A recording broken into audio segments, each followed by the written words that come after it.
This is the Art of Darkness podcast with Kevin Kautzman. And Brad Kelly. We're a couple of very online writers interested in the dark side of what drives creative people to create against all odds. This show is about art and the people who make it, what it costs them, and what it takes to bring something unique and impactful into the world. Each episode, we excavate the life and work of an artist you might think you know. Don't worry, they're all safely dead. On every episode, we try and find out just what the hell was wrong with them and how they worked through their darkness to create something that lives on after them and continues to move culture. Find us online at artofdarkpod.com and on Twitter at artofdarkpod.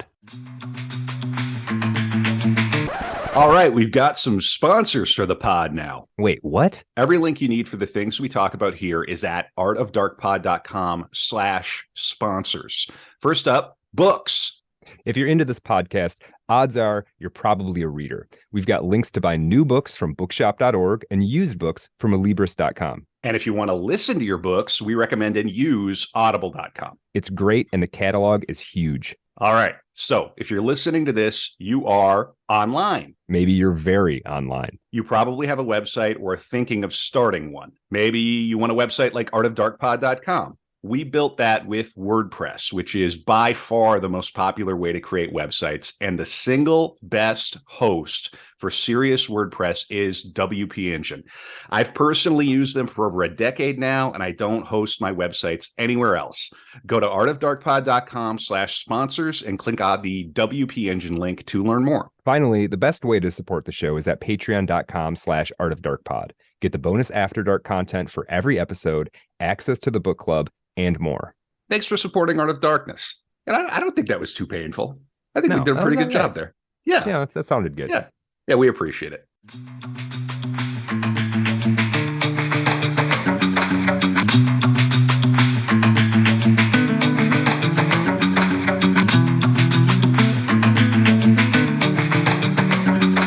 And welcome back to another episode of Art of Darkness. The dark room. Kevin's giving me the salute. That means it's time to go. Giving everybody the salute. Giving everybody the salute. Art of Darkness, the dark room. Ready to rock. Yeah, this is gonna be a fun one. So we are a while back, people will probably remember, we talked about the Chelsea Hotel. We had our friend, the great Michael Backinson, actor extraordinaire, musician, came on and talked to us about and Kevin, obviously, as well, talked about many of the characters that have lived in the Chelsea Hotel, the history of the hotel. But of course, for people who listen to that episode, we only kind of skipped across the surface. For as thorough as we went into the stories of Dylan Thomas and a variety of and Patti Smith and a variety of others, there's so many Art of Darkness type characters have passed through that scene that we could do an episode on this every month probably. And go ahead, Kevin. It's the only example of an episode we've done about a place, a piece of architecture to date. Yeah, for sure. Yeah. So and it made sense too. We're like, oh yeah, there's something going on here. So pretty excited to like revisit the Chelsea Hotel. Of course, we had another dark room with Gerald DeCock, who is I'm not even sure what you would call him. A denizen of the Chelsea Hotel. Very fascinating guy, designer, hairstylist, artist, raconteur, just a really cool guy who actually broadcast to us from the Chelsea Hotel, which was cool, and lives inside of an art piece. Basically, it was a very, very, very cool experience. So we're doing another dark room, and the novelist Scott Laudati has joined us to talk about the Chelsea Hotel, people who've come through there, and of course the variety of things that he's doing. So Scott, welcome. Thank you for sharing your time with us. Cool. Thank you for having me. This is one of my favorite topics. So awesome. Cool, man. Yeah, I know we were kind of chatting back, seeing back channel, and I threw, here's all the stuff we can talk about, and you're like, Chelsea Hotel. And I was like, okay, cool. Yeah, it's a fascinating place. I want to give you a chance to you've got a lot of stuff out there. You've got your novel Play the Devil is out right now. Can you tell us a little bit about Play the Devil? Oh yeah, nice. See, this guy, he knows how to promote himself. It's great. Yeah. Kindred spirits, man. Nice. Tell us about that book. Cool. Yeah, it's about basically a guy kind of like flunks out of college, goes back to his hometown, gets thrown out of his parents' house. His best friend runs a pool company who takes him under his wing. So you got like one stoner slacker and one like mini Rocky Balboa, like combating the backyards of New Jersey. Basically over the course of like one day, like but there's like a lot of stuff about class, and it's not just like a stoner comedy. It is funny, but it's like I was reading The Jungle on repeat kind of when I was writing this. So I was like, really, right on. yeah. So I was like, some of these guys are rich, we're poor, you know, we gotta fucking take it back. Yeah. So there's a lot of that kind of energy in it too. So Cool, yeah, man. it's called Play Sounds- the Devil. It's like 200 pages. Sounds good, man. Yeah, we'll have links to all that for sure. Cool. Yeah, excellent. And you've got writing in other places too, in Hobart, the Adirondack, elsewhere, right? Do you have anything? I don't mean to put you on the spot, but do you have anything kind of coming out soon or that's come out recently? Yeah, I mean, I submit constantly. You know, I'm like halfway through another novel. I'm talking to some publishers about that. Cool. And yeah, I just, you know, when I get a poem, I like submit it, or a short story or whatever. Yeah. So it's been going well. The publishing stuff has been going well. Excellent, man. That's great. Yeah. That's great to hear. That's great to hear. Yeah, there is like something like a weird there is a vitality in the writing world that's going on right now. You know, I don't know if many people are making a bunch of money, but there's like an energy going on right now that I could feel. Maybe it's because I've sort of plugged myself back into the world after a while. But cool, man. That's very exciting. So we'll have links to all your stuff, and please do check out Scott. Let's start maybe. Well, here's one thing we're going to talk about in the dark room for Patreon subscribers. You mean in the After Dark? In the Patreon? After Dark. Yes, Yeah, this is the dark room. Every Sorry. episode gets an After Dark. That's all right, Brad. Yeah. Always be branding. Always be branding. The After Dark is the bonus mini episode we do for every single episode of Art of Darkness. We always save a little juicy tidbit. So after we record the main dark room episode here, we will come back for another 20 or 30 minutes for Patreon. We need your support. I am no longer asking. I am insisting. I am begging. But I'm not begging, but Not really, begging. We don't beg. for real, whenever we get a new patron, it lights up our day. It's Christmas every day when we get a new patron. So go to patreon.com/artofdarkpod. Yeah, and that gets you into the book club as well. The Telegram, t.me/artofdarkpod. You don't have to be a paid subscriber to be there, but that's part of Kevin and I accidentally have built a little community here. And it's smart, it's fun. We have a good time.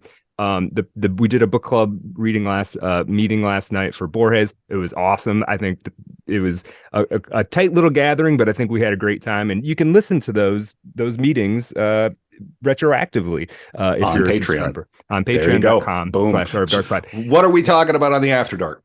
Our big thing we're going to talk about on the After Dark today is the artist Yves Klein, famous for he would say basically inventing a shade of blue. The Klein blue. Purportedly you are incapable of seeing it on a computer screen, which I think is interesting. And we're going to talk about him, his life cut tragically short, and a little thing he wrote called the Chelsea Manifesto while staying in the Chelsea Hotel. So that should be interesting. We love a good manifesto. And of course, this is where Miles Davis came up with Klein of Blue. Klein of Blue, right? The famous Miles Davis album. Yeah. No, but that's fun. Yeah, looking forward to that. Yeah, it should be cool. It's his life it's worthy of an entire episode. We're gonna try and get it. We'll get there. Yeah. We'll get there eventually. Yeah, we're gonna do this podcast as long as we're standing. Yeah, correct. Yeah. Maybe where we start, Kevin, can you give us just maybe if somebody didn't listen to the Chelsea Hotel episode, what is the Chelsea Hotel? Can you give me a...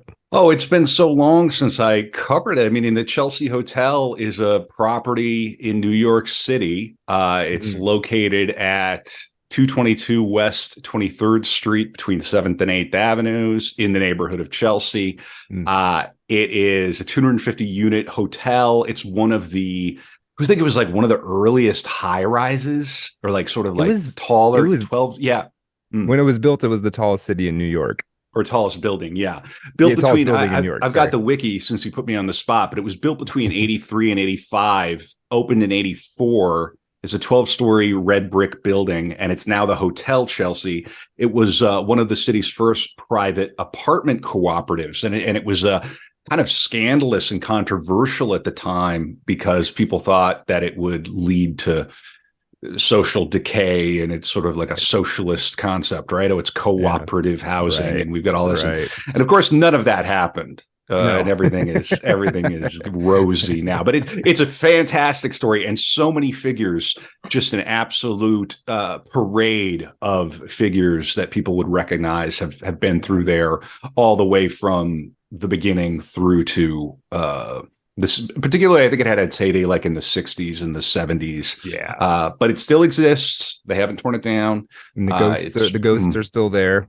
For sure. Right. Yeah. Cool. Okay. Yeah. I wanted to get that for people who maybe weren't quite as familiar. And Scott, one of the reasons I think you wanted to talk about this, and we thought this would be a good idea, is you've spent a little time there. Can you tell us about that? Yeah, I actually have a little piece of history too. I don't know if we covered it in the last one, but so that part of Chelsea was the like the Madison Avenue, or like the Fifth Avenue of the day. So it was built for women who were tired from shopping all day. That was supposed to be like, it was the Gilded Age. So that's where you went and you could like relax after shopping all day. Right. And I used to work at the Standard Hotel in the Meatpacking District, which is like just around the corner. The Titanic was supposed to dock where the Standard is now. And the survivors that were brought in got in through Chelsea piers and were put into the Chelsea Hotel for a couple weeks. Yeah. Yeah, pretty wild. Yeah, interesting. Right. Yeah. So you got a bunch of ladies, women be shopping. Am I right? Women be shopping. And I kid. And then you got them, they're all tired. And then you've got people who just survived this horrific tragedy. That creates a little bit of a picture. I assume. Go ahead. And during World War I, or like right as we were entering the war, that was, I guess the hotel had fallen into disrepair even by that point. It was used as like kind of like an army barracks or whatever before shipping soldiers out. Wow. So the history in this place is insane. Yeah. Fascinating. Crazy. It failed as an apartment complex like multiple times. It just wasn't working out. And then it sort of morphed into this artist-friendly place, which is kind of where normal people kind of vaguely maybe know, okay, Chelsea Hotel, that's the crazy arts hotel, but it wasn't opened that way. Right So when I first moved to New York, it was like I want to say like 2009 or 2010. So, and one of the first things I wanted to do was like I was like, we have to stay a night at the Chelsea, because even by that point it had been like, is it even open anymore? Are they going to they thought they were going to demolish it for a long time. So at that point you can get a room like off hotelstonight.com or whatever for pretty cheap. Like, cause it wasn't even open sometimes. And, so for my birthday of that year, we went, and like, it was under scaffolding. They had that, I think it's gone now, but the red awning that stretched out to the sidewalk, but like that was dilapidated. You could walk in, a lot of the lights were off. Like, so we got a room which looked like just a standard like Holiday Inn room, right? It was just like 2 beds, no art on the wall, nothing. And I tried to go up on the roof. I couldn't get up on the roof. Half the hallways had no lights on. It was terrifying. My girlfriend was like, we're going to get bed bugs. We're definitely going to get bed bugs. It was disgusting. But there were still, I think like 50 people living there from the old days, including our friend of the pod, Gerald DeCock. But I think a lot of them aren't artists like that. I think a lot of them are like leftovers from like the rent control days or whatever. Yeah. It's just like if you burrowed in like it's never leaving. You're never getting rid of me. Good for them. Good for them. It's like there was a time when I used to go to music festivals, and the day you were leaving, you know, there'd be a caravan of people leaving, and then sometimes there'd be just like a dude sitting by a tent. You're like, that guy, I'm not sure when that guy's leaving. He's staying. He was there before the festival. Right. Yeah. It's just Gary Fest in his mind all the time. That sounds super creepy, though. It was creepy. It wasn't like anything like I mean, of course we didn't have Instagram or anything yet, so I have no photographic evidence of this, but it wasn't like I was kind of disappointed. I was like, oh, it's actually just terrifying. Right. Like, yeah. That reminds me, I think Michael, when Backinson was on, I think he told us that it was under like renovation for like 11 years straight when new management took, Yep. and I'm sure that wasn't New like York, hustling baby. every day. That was like scaffolding's up for a month, and then somebody puts up a piece of drywall, and then Right. And then that yeah, subcontractor goes bankrupt, right, and people don't know where the work order is, and right, they Yeah. right, got to pay somebody off, and then we keep yeah, going. Yeah. yeah, wow, Fun. Yeah. yeah.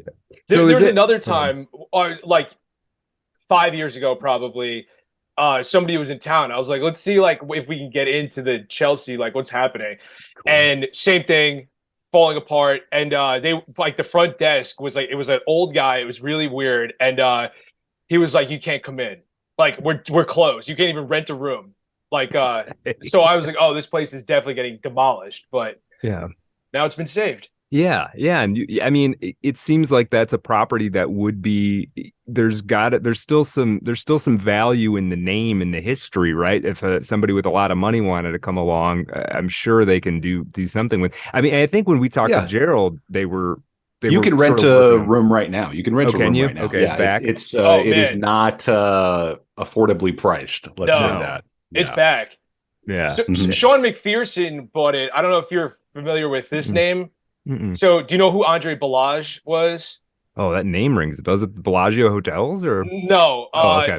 But he saved the Chateau Marmont back in the early 90s, maybe. Him and Sean McPherson bought the Chateau together and revitalized it because that was kind of completely in disrepair at that point too. Mm-hmm. Mm. So then they split off, and then Andre did the standard hotels, which was like move into a crappy neighborhood, put a cool hotel, bring the celebrities in, and then Sean McPherson bought the Chelsea in 2016 maybe, Okay. and he's the one who's like completely revitalized it. Okay. Now it's like $800 a night, influencers. Right. It's over. Yeah. Yeah. Yeah. So there's a certain thing that happens when the money that comes in that's necessary to sort of save a place. What is it? Bukowski says something about when you clean up a city, you ruin it.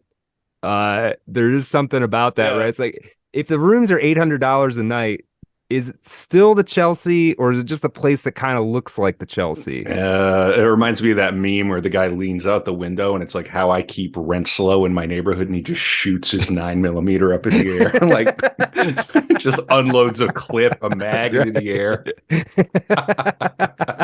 It adds a little flavor. Yeah, yeah, for sure. What, Scott, like, what in your opinion, if you had to try to explain why so many creative types passed through those doors, how would you explain that? Like, does it make sense to you that all these, because you go on Wikipedia and it's still even on Wikipedia. I'll it's read it scratching right the now. I'll surface. read it Yeah. right now. This is just, and we'll hold Yeah. that question. But Yeah. Chet Baker, Grateful Dead, Nico, Tom Waits, Patti Smith, Jim Morrison, Iggy Pop, Virgil Thompson, Jeff Beck, Bob Dylan, Chick Corea, Alexander Fry, Dee Dee Ramone, Alice Cooper, Edith Piaf, Johnny Thunders, Mick DeVille, Alejandro Escovedo, Marianne Faithfull, Cher, John Cale, Joni Mitchell, Robbie Robertson, Bette Midler, Pink Floyd, Jimi Hendrix, Canned Heat, J.D. Stooks, Jacques Labouchere, Sid Vicious, Richard Barone, Lance Loud, and Rufus Wainwright, Madonna, Leonard Cohen. I mean, this is just one para, Jefferson, and on and on. That's just the musicians too. Right. I'm just, Yeah. oh my God. Yeah. That's Yeah. just, yeah. Actors and film directors, Kubrick, Shirley Clark, Mitch Hedberg, Dave Hill, Milos Forman, Dennis Hopper, et cetera, et cetera. Mitch Hedberg's buried right over here. Okay. Yeah. Go on. Yeah. Yeah. Yeah. I mean, how do we explain that?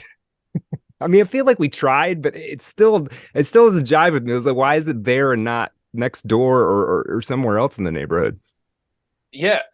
I mean, the only thing I can say is that it was affordable and like it, in a way that I don't know. I listened to this thing that Dee Dee Ramone said. He's like, you can't be in a band today. Like when Twisted Sister started, gas was 10 cents a gallon. A hotel room was $10 a night.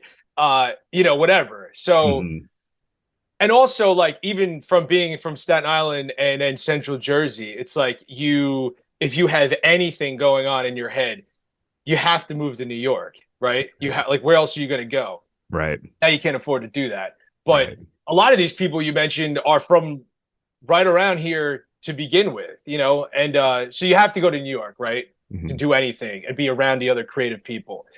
So then why the Chelsea and not some other, flea bag place? Right. And I don't know, man. These places pop up. It's interesting. Like you have like even in Omaha, Nebraska, Silver Lake in LA, like these places for a short period of time kind of are these incubators. Mhm. And Mhm. I just think it's sad that like really can't make any money off art. But even Yeah. if you couldn't make any money off art, like back then you could work at a pizza place and afford to live at the Chelsea. Right. Where can you do that now except your Yeah. parents' house? Right. Hmm. Yeah, that's the thing. We talk a lot. There's a lot of talk about how like there's not as much institutional support for artists, and you can't make as much money off the art itself as you used to be able to in a lot of ways. And that's all true. But what gets left out of that conversation, I think, is that it's just more expensive. Like the baseline that you need to get by is so much more. It's like, and yeah, and so it's hard. It's hard to live. It feels like there used to be a way you could live without falling out the bottom. You could live kind of at the bottom but not fall out and scrape by there for a while. And now it's like there's sort of there is no bottom. You just fall out the bottom. I have some good news. Hmm. This will not continue the way it is now for very much longer. Yeah. The squeeze is squoze, and This- we are arriving at an inflection point. But that's for a different podcast. That's for the podcast down by the docks later, right? Dude, I thought that during Occupy Wall Street, though. I was like, it's gone as far as it can go. They took $2 trillion out of the middle class and handed it to the rich. Right. This is it. This is the breaking point, and nothing happened.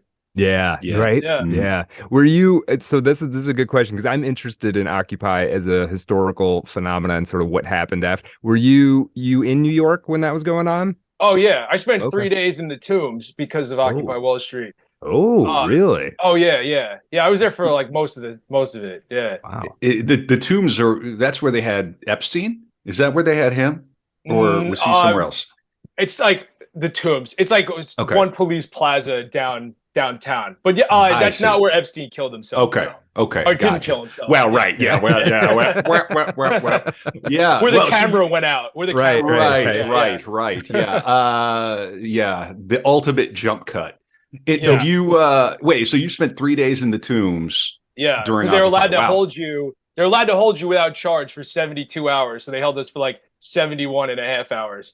And then threw us out. But hey, 3 hots and a cot. I was gonna make a joke about how like the current day Chelsea Hotel is like it's just a jail. That's where it is.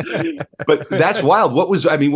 This is a bit of a sort of a sidetrack or a footnote. But what was that like? That's heavy. Yeah. Well, so I was in not the Brooklyn Bridge mass arrest. There was like another. Maybe 2 months later, we shut down Times Square, and there was like a ton of people. And the police rode in on horses and just started running everybody over, beating everybody with bats. And basically, they just separated the side of the street. And my side just got like a cannoned net shot over us. And then they maced everybody, bashed us all with bats, and then zip tied us and launched us into the paddy wagon and then brought us downtown. And it was really scary because like there was also people just walking their dog on the street that got caught in the net. A guy brought his kids. This guy had like 2 5-year-olds. He's like, I wanted to show them what democracy looks like because they need to know how like America's the best country ever. Then he's in jail next to me with a bash across his head from one of the cop badges. He didn't know where his kids were. Oh my God. Yeah. Wow. So it was pretty scary. Yeah, it sounds like it. Holy crap. I guess they did they learned something that that's terrible. Yeah, I remember. I wasn't in the New York area then. I was in Austin then, and we had like some little thing going on in Austin. But I do remember there being a feeling of like, maybe this is gonna be something, like seems like a lot of people are mad, and it wasn't polarized the way that literally everything is now, right? At least not as much. It didn't feel like Everything now is like, one person yelling. Well, they dropped the id pole hammer on everybody, so they got everybody at each other's throats again. Yeah, they know what they're doing. That does seem to be a big factor for sure. Yeah. So this is kind of interesting. This is kind of interesting about New York. Maybe we can talk about it a little bit now. I mean, we're sort of leaning that way. What is New York? So Kevin, I know, Kevin, you left New York like as COVID kind of hit, right? I had a wunderbar year that year. I left New York City on May 1st out of Newark, fleeing New York City. We were already planning to leave prior. We kind of thought we might miss the big crackdown, the big COVID lockdowns. We did not. And then I flew straight into Minneapolis in 2020, right? Which is, and so then George Floyd, and then those events happened. So that was a hell of a year. Not about me. It's not about, none of it's about me. But we did live through it. So it was a pretty heavy year. Yeah, and I love New York City. I truly do. It's an amazing city. The energy in New York City is unlike any other place I've lived, and I've lived in quite a few places. Yeah. And I remember as an outsider, I mean, I've spent a fair amount of time in New York, but I'm definitely an outsider. After the kind of COVID lockdown stuff, there was sort of a lot of talk about a lot of people leaving the city. There was a lot of New York City is dead kind of talk, which I'm sure happens probably once a generation or so. And what's the vibe there now? Well, that was definitely a Fox News propaganda campaign, because New York is so back, like you couldn't afford it. No, it's too back. Like you can't. Like I live in a really crappy building in Williamsburg, and our rent is $2,200 a month, which was expensive 6 years ago when I moved here, and now we're not leaving because all the people in my building are paying almost $3,000 a month. And there was like an open house the other day here. 600 people showed up to look at it. I think we're the number one, with like rent raise now. It's like the city most people are coming to. I don't want to get too personal. Is that 22 for a one bed? Is that but the smallest one bed you've ever seen in your life. I get it. I lived in a studio, up in the Heights. Okay. Wow, man. Yeah. Okay. So it's hot again. It's popping. It's hot, but there is like mentally ill people everywhere.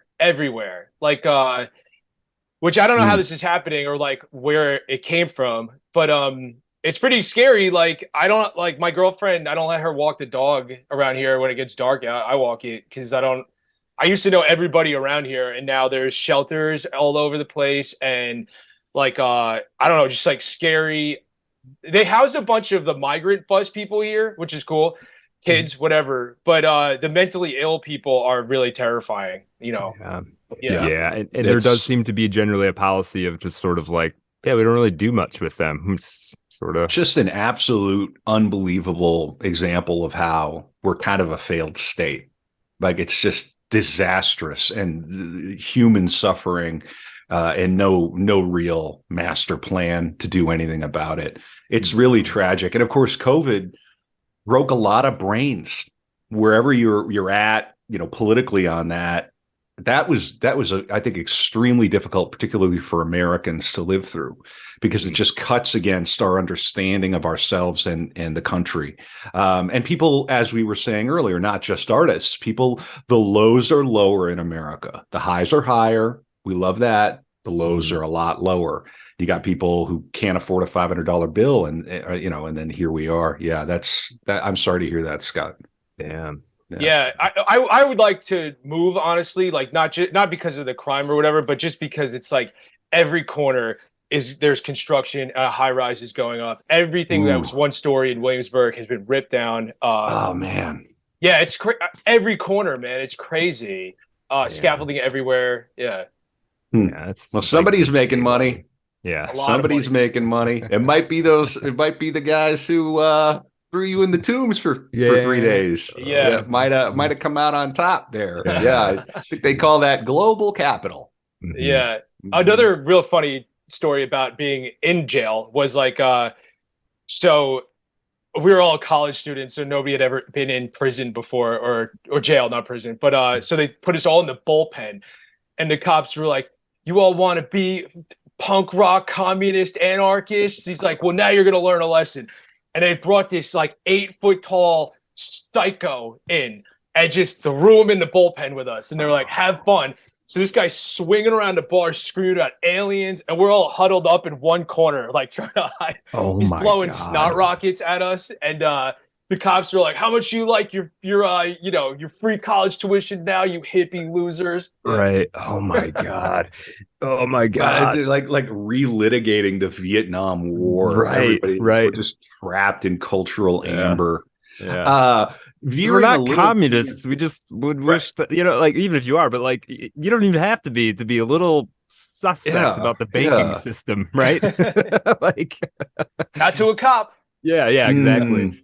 Oh my Bringing it God. back to Chelsea Hotel and this idea of places that shine, for lack of a better word. Very different hotel from the Overlook in The Shining, but there, in my life, in my experience, there are times and places that seem to have this energetic resonance, and it seems to me Chelsea Hotel obviously, was one of those. And I'm certain it had to do with, I can't remember off the cuff. If you go back and listen to the core episode about the Chelsea Hotel, it's all in there. But there was the fellow who kind of cultivated it as an artistic scene, the kind of landlord.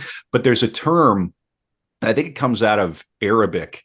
Scott, have you ever heard of this word baraka? Baraka.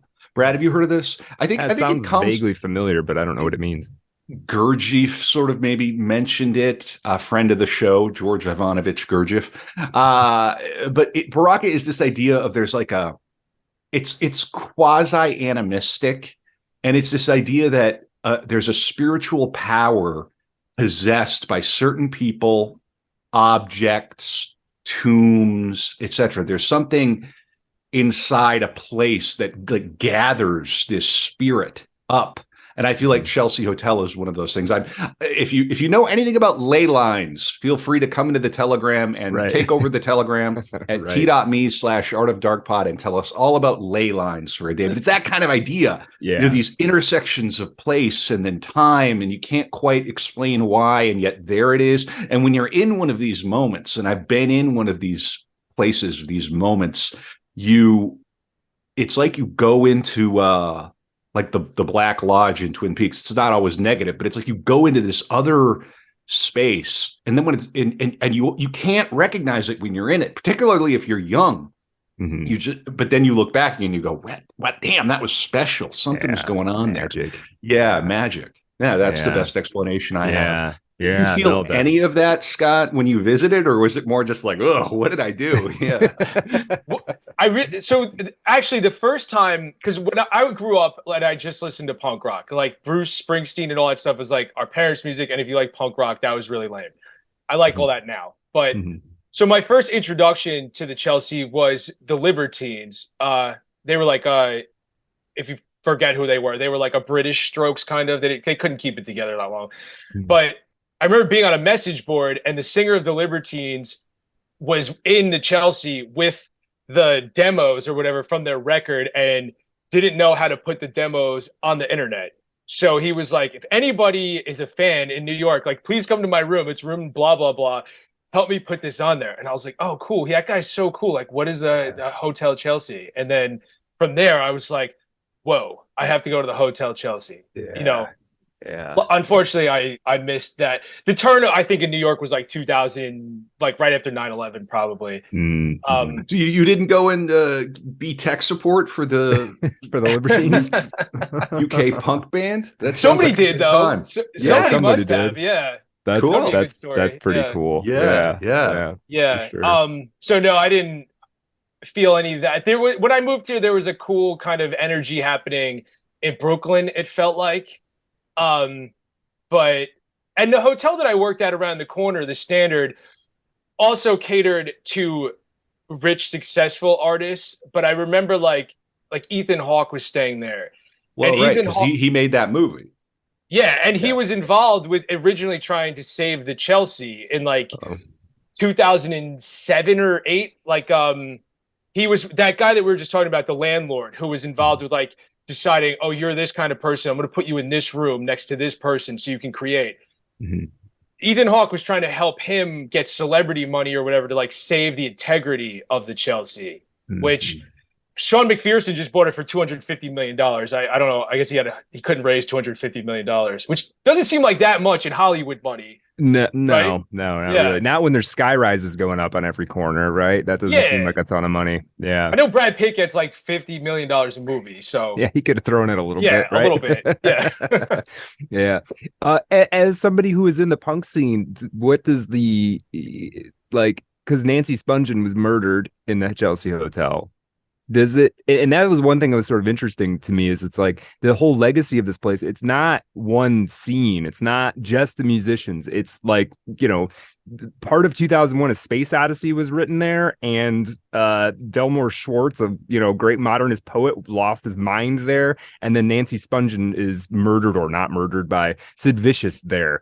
Did that mean anything to you guys? Was there any legend about that? Well, no, because where I'm from, basically nobody moves to New York. Like, there's kind of like Jersey people move to Hoboken, Mm. Staten Island people don't leave Staten Island. Like, just like the eccentric creative people will move to New York. So there wasn't like that kind of thing, but like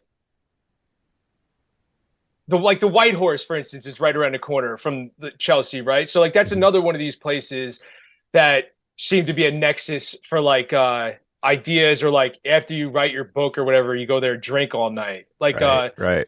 I feel like New York as just like, or Manhattan as an island kind of, and it's still here. Like you still see it sometimes. Like they're doing their best to pave it all out.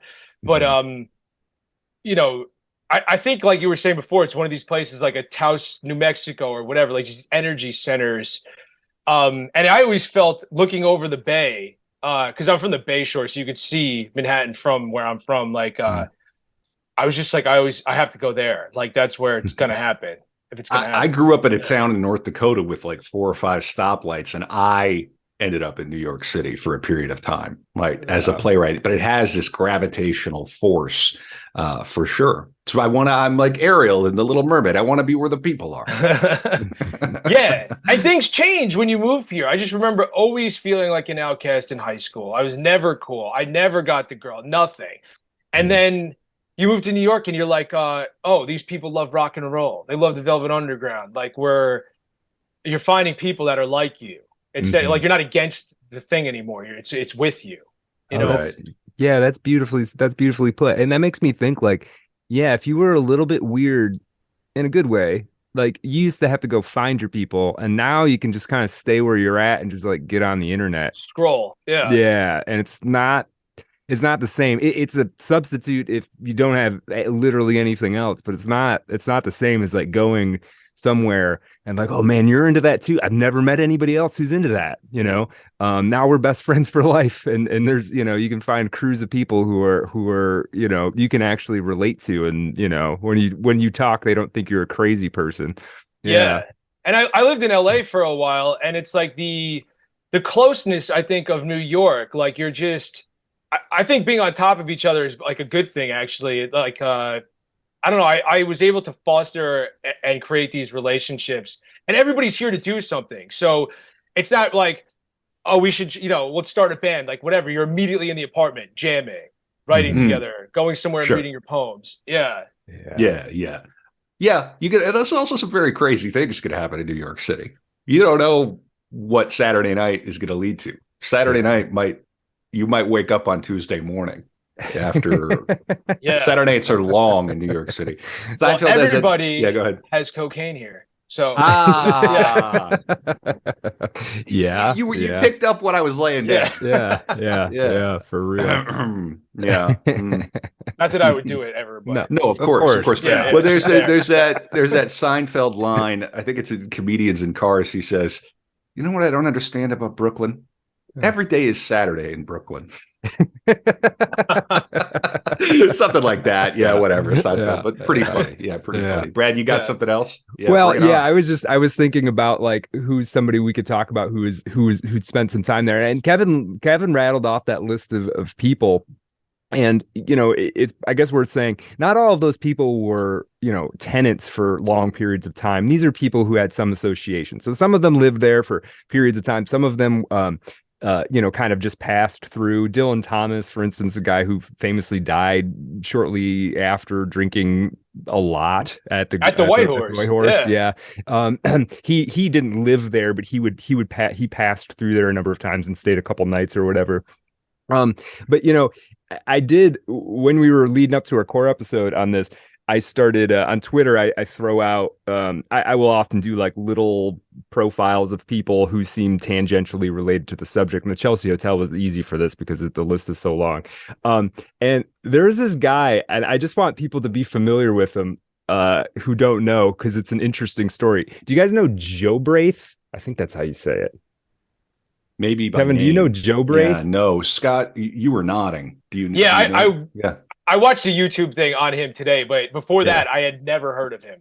Yeah, it's a trip. I mean, all right. So let me just give you a little bit. And this is a guy who I think he lived on the top floor at the peak of his fame. I believe he lived on the top floor of the Chelsea Hotel. All right. So Joe Braith, this guy, Bruce Wayne Campbell, you know, very normal name, born in King of Prussia, Pennsylvania, right? So you can just imagine in 1946. So just picture that. Bruce Wayne Campbell, born in King of Prussia, Pennsylvania, 1946. He becomes Joe Braith, who is rock star, first openly gay rock musician to be signed to a major label, right? Utterly flamboyant, sort of like a I don't want to knock him, but sort of like I think he was trying to follow to some extent like the David Bowie path, but maybe a little bit less musically talented and a little bit more sort of spectacle oriented, right? And who's as talented as David Bowie? There's like 7 people in that category, right? And all of them were David Bowie in different iterations of Bowie. right, exactly. And he tried to get in Hair, the musical. There is a bit here. Where is this thing? Yeah, the Cole Berlin Cabaret in the Chelsea Hotel. All right, January 1975, Joe Braith announced his retirement. So he'd had this record deal, had this record come out, and it had made something of a splash, but it hadn't quite been up to his spectacular estimations, because I think he was probably expecting to be the next Bowie or something like that. He announced his retirement from the music industry and moved into the pyramid-topped rooftop apartment at the Chelsea Hotel.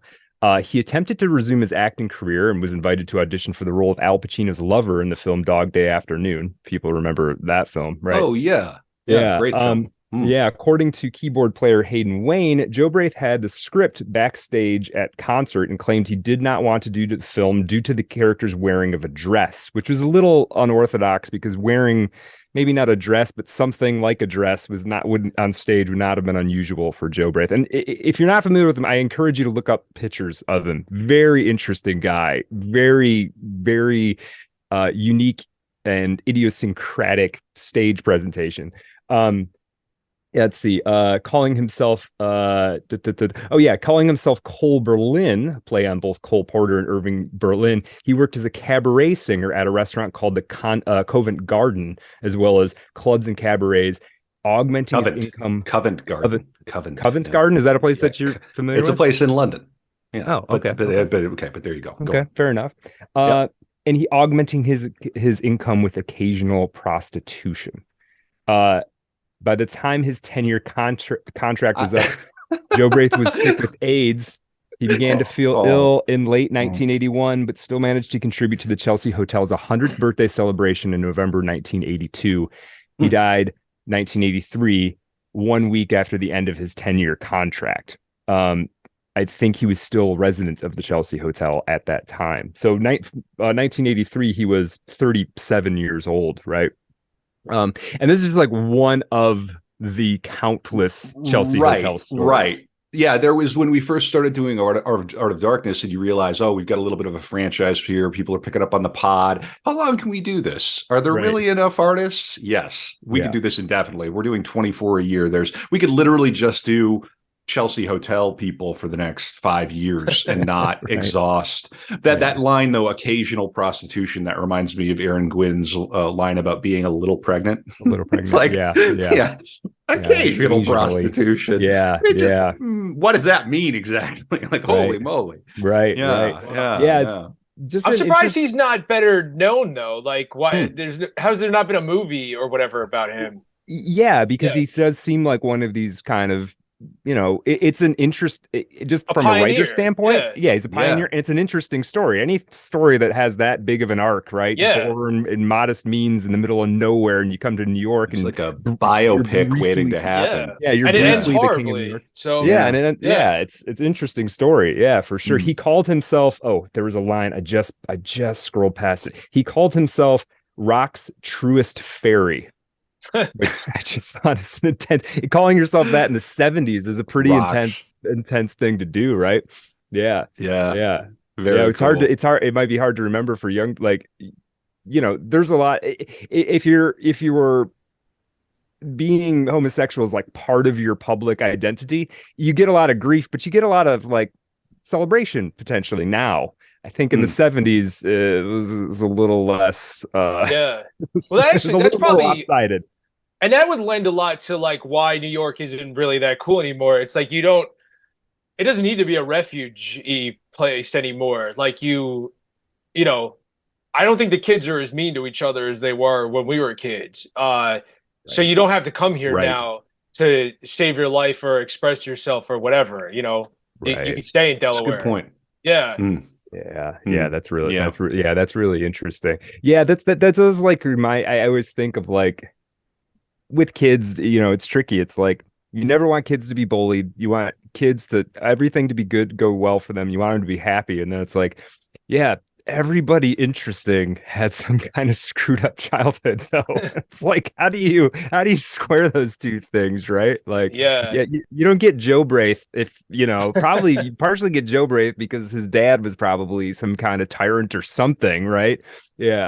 Well, I was a doorman in a different building that like was a resident building, and all the older people that lived there were all gay and lesbian and like had moved there in the 70s and 80s. Like they got thrown out of their house or whatever. They can come to New York and they don't have any family really. So you're in a building with a doorman. If you fall, if you get hurt, if you need to go to the doctor, there's somebody watching you at all times. It's like a supplement for having children or whatever. Right. And that's a good point. It's a safe place for these people. And, you can afford to do it. I don't think it's like that anymore. Yeah, that's very true. It's definitely not like that anymore. It's very curious. Where are the affordable places? It kind of flipped, right? Because there for a time, it was like, well, if you can't afford to live, you just move to the city. I mean, we're getting ready to do Bukowski this year, and he has those stories about day laboring and living in some boarding house in rooming New Orleans. houses, and it's just like that lifestyle. It's almost inconceivable now. That strata of society doesn't exist. It's almost impossible to imagine. Walt Whitman spent almost his entire life in New York living in different rooming and boarding houses, and there's not one of those left. There's not even like I guess an SRO might be the closest equivalent, but that's not the same thing. I landed in, not myself personally, but somebody I knew who was visiting booked a hotel. And I'm like, oh, okay, I'll come and see where you're staying. And it was some sort of super weird, like a boarding house, but it was like clearly some warehouse floor that had been like partitioned, and there were no windows, and all you got was like one twin bed. There weren't even walls. Like the walls didn't go all the way up to the ceiling, so you could hear the person next to you. I mean, if somebody was sneezing all the way on the other end, there must have been like 50 beds in there. And where was the bathroom? It was like, of course, it was like a shared bathroom down the hall. And even that, and this was like 5 or 6 years ago, was like $90 a night. Right. Just insane. Amazing. Woo, let's go. Capitalism. All right, America. Rock and roll. Yeah, no, it's brutal, man. Yeah. I worked at a hotel in Koreatown that had been it was like an SRO or something like that somebody bought, and then they made it into like a fancy boutique hotel, the first 12 or 13 floors, but then they moved the like 6 people who were left over up to the 13th floor and sealed them off basically. So they were allowed to use the elevator to get out. But that was Oh it. my But every now and God. then you'd have to go up there sometimes to do something. And it was like they never painted the walls. They all shared one bathroom at the end of the hall. And they were like hunchback, had these little white dogs like that were matted and dreadlocked. Oh my God. It was Yeah. like a fun house up there. It was horrifying. Oh, wow. Yeah. Yeah. God, America rocks. Oh, reminds me of those. You ever see those like do you ever see those like pictures or hear the stories of the Kowloon walled city in China? Yeah. Like it doesn't take that long for a place to get like that with, you know what I mean? Like people are living like literally on top of each other in tiny, tiny spaces. Oh man. Yeah. So the question, one of the questions I kind of wanted to get to is like, is there a Chelsea hotel in New York now? That's not the Chelsea, obviously, but it kind of fills that function to some capacity. And I feel like I'm hearing there isn't, but maybe I'm wrong. I'm gonna say no. Like Mm, I find it pretty dismal and like uninspiring here, really. Like mm. there was still I feel like a little magic left when I got here, but I don't feel it anymore. I mean, a Budweiser's $8. Like what are you gonna do? Yeah. And there's no I'm the only person I think who has a job in New York also. Like I don't think anybody else works because like everybody Right. else just seems to like leisure around in coffee shops. Yeah. It's such a But great mystery, isn't it? I'll never Yeah. understand it. yeah, Yeah. who's Yeah. paying for all this? Right. Yeah. Yeah. I'll never get it. When I am there, I actually visited in January briefly. When I am there, the people who do seem to be working. I think there's no way you live in this city, right? Like Well, the the people people you with see real delivering. jobs. Yeah. Yeah. If you want to see an interesting map, go find, and it's like a GIF or a little movie. It shows how the population density of Manhattan surges Right. during the work week. Yeah. And Oh, okay. it's just the bridge and tunnel, you call it, whatever. Right. But it just fills up and then empties out, fills up, empties Yeah. out, fills up. I think it's like 20 million people are there during the work, like 2 o'clock on a Tuesday afternoon. Yeah, that's one of the first things that me as a hick from the Midwest, discovered is that everybody who can leaves New York City like Thursday or Friday afternoon, almost universally, unless they've got a party or some social thing. They go out to the Hamptons, they go upstate. Yeah. I even know people who've like somehow grifted a rent control apartment and like a place upstate. You go, Right. How did you Right. how'd you pull that off? Good. That's But what you listen, Yeah. good going. Yeah, Yeah, you got it. done. You got it. Good for you. Yeah. Mhm. Yeah. Yep. I mean, There's my hunch. Sorry, my hunch is that we will disperse this place because it's clear that we're not wanted. Anybody like contribute? I just see too many dudes in tan shorts and flip flops with a golf bag, going to golf on the weekend somewhere. Like, we're gonna have to repopulate. I think the Midwest. Yeah, I That's just what I went did. through. Yeah, That's what I did. I just went through there I did a poetry tour in January. We hit 20 cities, and Cool. like all the stuff is there. Minus culture, all the stuff is there, like to bring people. So it's like You'd be surprised. I mean, we'll call it the culture archipelago, right? I don't know Yeah. where you went, but did you go I was to not in Minneapolis. I've been Okay, there. yeah, There's yeah, culture Minneapolis. there. Yeah. Oh yeah. Yeah. But I mean, what's wild about it is that you can find these things, but it's not like New York where it comes to you. But there is an opportunity to be big fish, small pond, to get something going yourself. Because if you're not, like, our mortgage is less than what my lady was paying for a room in Brooklyn. Of So course. if you can cut that stress out, you can start to get your head up and look around and go, okay, what are we missing? What do we need? What do I want to do? And that is extremely liberating. You talked about Omaha. You could get something going on in Omaha. You could get something going on in Des Moines. You could get something going on in like Iowa City. There are these like smaller Midwestern college towns that, like, even if you're not going to go to the University of Iowa, like Iowa City has got stuff going on. There are readings. There are, yeah. So you just got to pick your spot. And yeah. No, but I'm with you. I think it's gonna naturally. I think more and more of that is gonna happen. It has to. I mean, this is, like you said before, untenable. It's just like, what's the point of just working endlessly, and getting nothing for it? Like, we don't have space. We literally get nothing. Yeah. I mean, if you can get, let's say 50 grand saved up living out there, you work, you save for a number of years. That is like out there. That's what I used to call that, like your safety bag. That's your like, if shit hits the fan bag. That out here, you can get a down payment, get a car, and you're already you've leapt over a lot of people who did it, because unfortunately you can't make as much money here. That's right. Well, that's true. But unless you have an email job and you have a pedigree and you've lived in New York City. So I don't know. I think people in their 20s into their early 30s kind of making a go of it in New York City is good, but then leverage it to go somewhere else and live intentionally. Yeah, I'm all for it. It's interesting you came to that conclusion, Scott, on your own. Was there a city or a place on this tour that stood out, or? We went to Kansas City. I was like, this could happen in Kansas City. Omaha. Bright Eyes is my favorite band, so obviously I love Omaha. But there were a lot of cities too where I was just like, Jesus Christ, like the UN should be here shipping these people somewhere else. Like, what the hell happened? How do we do this? Ohio had a lot of those, but the bigger. I mean, there was culture in Kansas City and Omaha. Like, it could be cool, but I don't know. I also do I want to trade pizza? I like, or we could open a pizza place in one of these places. There you go. That's the thing to do. I think if you go to any place that has some population, there's probably, and I think Kevin was saying, sometimes it's a little bit harder to find. It's like, it's a lot harder to find. You've got to. And I'm sorry, someone who's lived in the Midwest and in New York City. New York City, it just, once you start to make friends, you get your favorite local bar.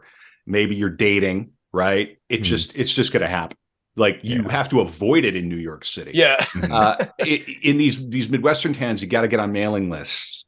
You gotta find the community radio. You got there might be two bars that have a vibe to them, right? And not one every block or whatever. Yeah. Well, something that was cool that could never happen out here is a group of the punks or whoever in the city, the trans people, who are formed a very tight community.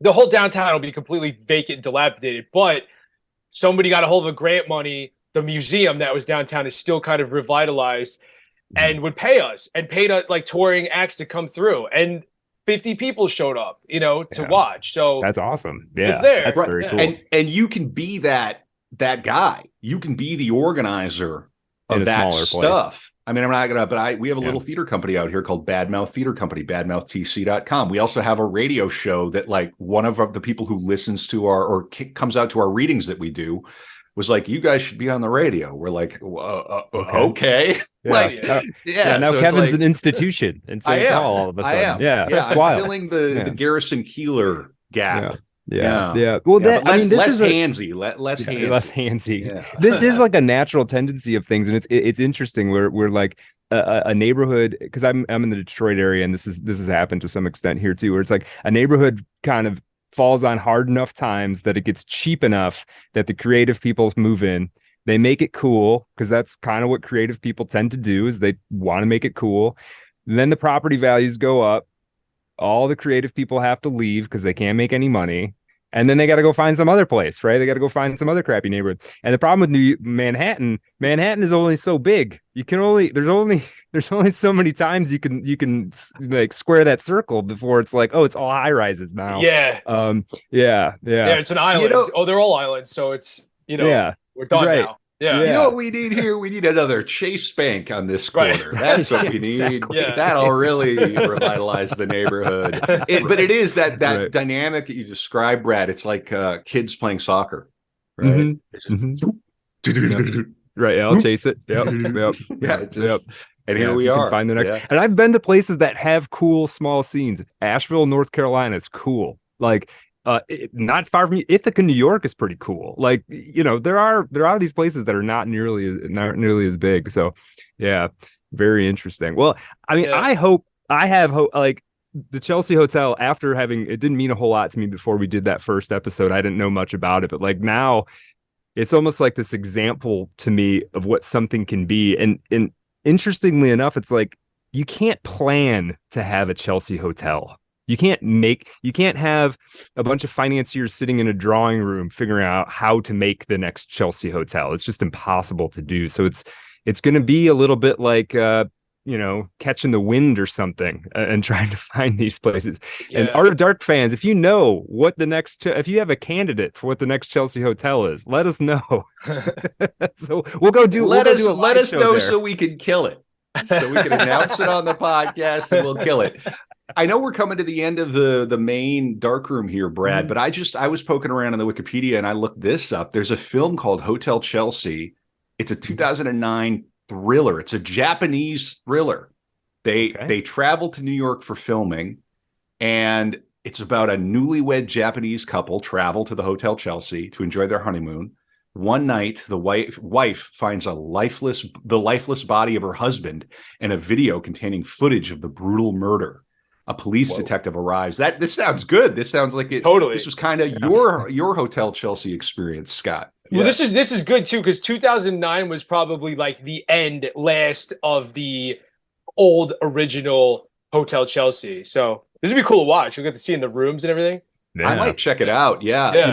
Brad, when we finally do Art of Darkness live, when we tour and we do New York City, it would be fun to reach out to Gerald Lecoq and see if he would be willing for us to like record an episode there. That feels like that would be a cool thing. We got to do that. We're doing Art of Darkness live here in beautiful St. Paul, Minnesota at Waldman Brewery, which I will say has a little bit of this baraka. It has this energy. Waldman. There's a buffalo room upstairs, it's called. There's a giant buffalo head on the wall. The buffalo's name is Bismarck. I was born in Bismarck. I said, we're going to do our theater and our readings here. That's coming up on June 5th. At that point, we will be able to call Brad the Godfather.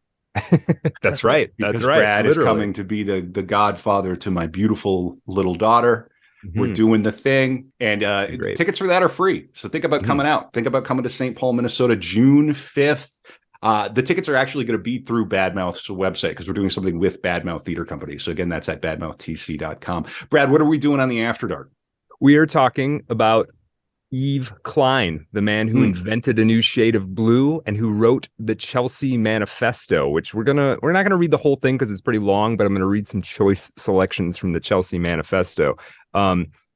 Scott, this has been really cool, man. It's cool to meet you and talk to you, and I'm feeling kind of excited about things. Tell people where they can find you, please. ScottLaudati.net is the website, but at ScottLaudati is all the social medias. And I'm going to talk to you guys, but I'm thinking the next 3 people that sign up for your Patreon get a free copy of Play the Devil, my novel. Ooh, okay. All right. Just a suggestion. Yeah, I like it. All right. Hey, listen, we love doing production meetings during the podcast. Yeah, absolutely. So listen, you heard it here first. The next 3 Patreon subs starts at $5. Come on, you got $5. Come on. We'll get a copy of Scott's novel. We will make this happen. There you go. Play the Devil. It's a great title. I was excited to hear you talk about it. I am going to get a copy of it. I wanted to do it before this, but holy smokes, we've got episodes back to back to back, so I haven't got a chance to do it. So I'm really excited to look forward to. I'm really excited to read it for sure. Awesome. Yeah. Patreon.com/artofdarkpod, artofdarkpod.com, at artofdarkpod. We're on YouTube, youtube.com/@artofdarkpod. And Scott, if we can't reach you, we'll just picture you trapped in a giant net thrown by NYPD. Love the police. This is what democracy looks like. This is what democracy looks like. Enjoy your freedom. Yeah.